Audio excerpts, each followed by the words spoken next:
Today I'm working on the dreaded, pretty common on the 91 through the 95 Mustangs. It's where you get the low coolant light on your car as you're driving, even though the coolant's full. Seen this all the time. These sensors go bad. What's interesting about this car, and it's leaking a tad bit, not a whole lot, the tank is, and it's just old, you know, and it's also not sealing right. This cap isn't. So I'm gonna go ahead and replace the tank, replace the sensor. I'll give the part numbers, and I'm gonna rewire the pigtail. So move by pulling up on the pigtail here and pull it off. Pull out your sensor. And I believe it's a 5/16 to get the screw out for the tank.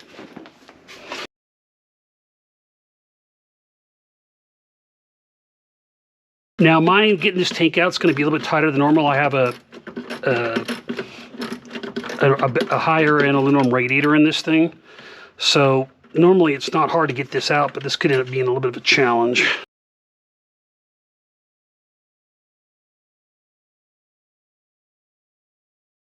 Remove the tank.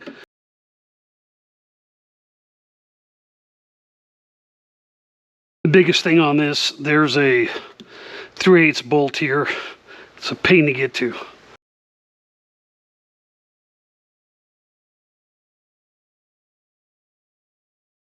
I'm going to cut about an inch back and go one at a time.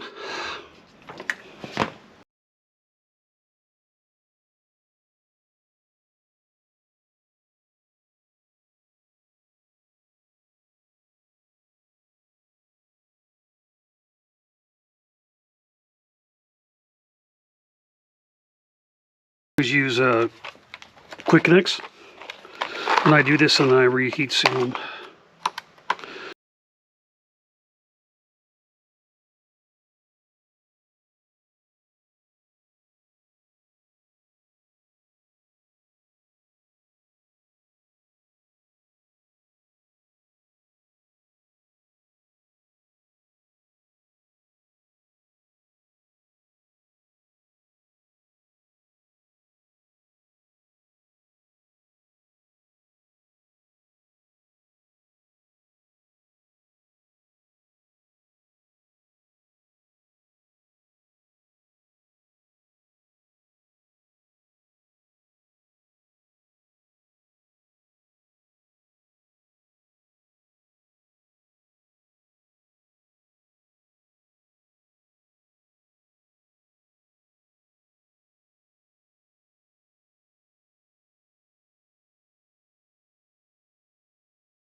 So if you like this video, go ahead and smash the like button below. If you want to see more videos like this in the future, go ahead and click the subscribe button and the bell if you want some notifications. See you next time on Chasing Mustangs. Thanks. All right. Great job. Yeah. I see it like literally every day.